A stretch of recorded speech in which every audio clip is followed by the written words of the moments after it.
up, y'all? Just another day in Coach Cox world history. All right, so we got another American civilization that we would like to look at today, the Inca Empire. All right, looking at this photo on this background, wow, what a place.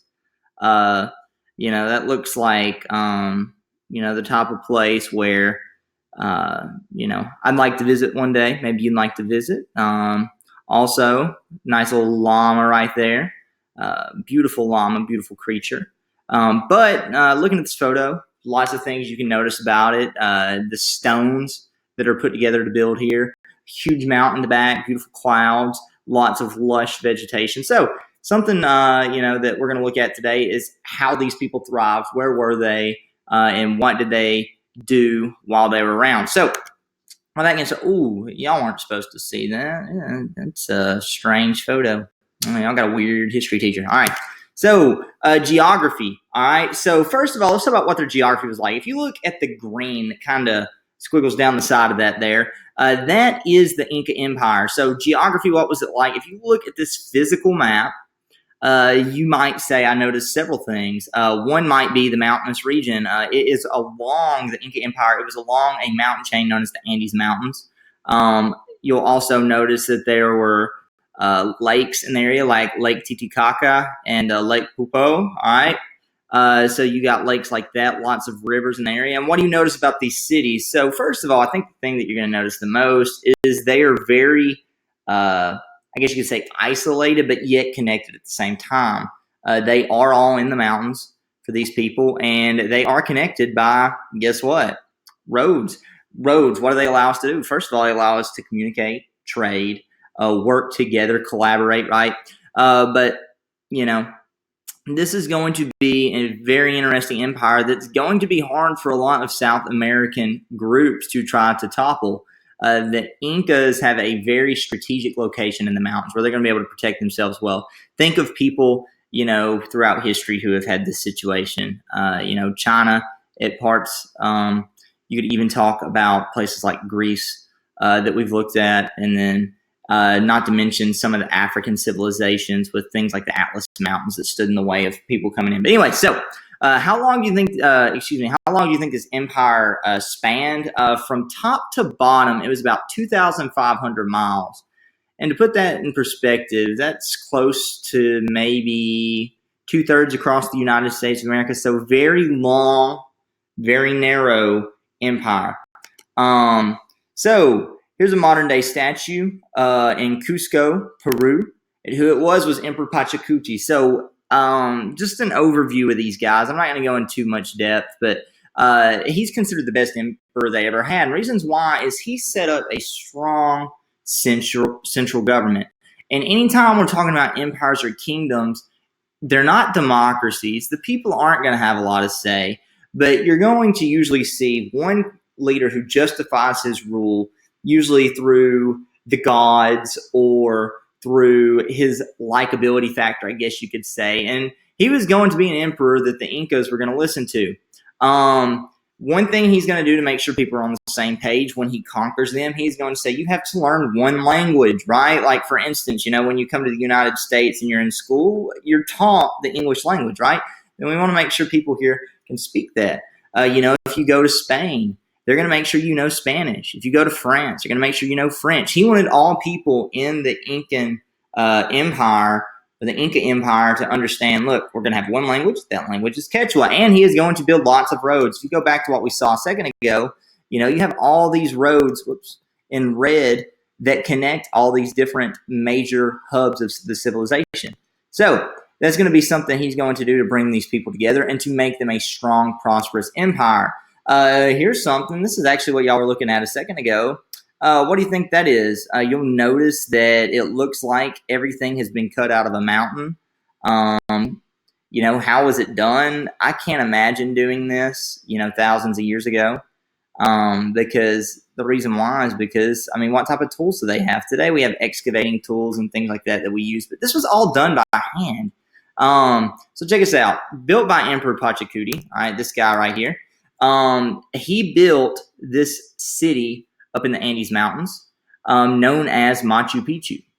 And this was used as a home for royals and also a center for celebration. So imagine, you can walk up here and celebrate and enjoy festivals and fine eating and food and drinks. And, it was just a good time. And it was something that the royals really flexed to show, look, this is a strong civilization, a strong empire. And you can actually visit this today. Machu Picchu has actually been reserved as a UNESCO World Heritage Site. The picture there, that's actually my brother. Yeah, he went in 2016. Yeah, 2016, December of 2016, on a trip with Auburn University. But anyways, this attracts thousands each year. They only allow so many people up there a day just to try to preserve the place. But that whole city, was built without wheels or iron tools. And you'll notice, too, like how it's cut out on the sides. If you look to the left side of that photo, how it's cut out. A lot of times what that was used for, that's called terracing. And what terraces were used, because you can't farm on something like a mountain, you got to make it flat.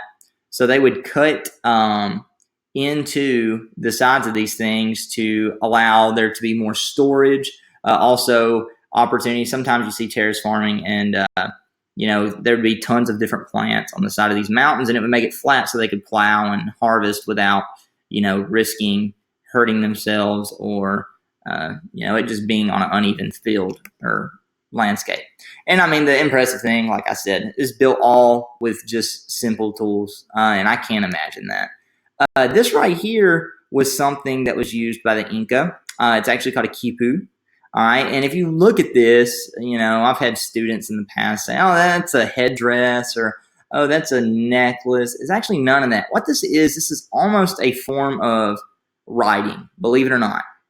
And the thing that shows, archaeologists and historians that is the fact that there's a system, obviously. You'll notice in it there's several little knots. Strings are different colors, and that could signify different things. So these were called quipus, and the Incas had no written language. All right. This was a code that they used to keep up with,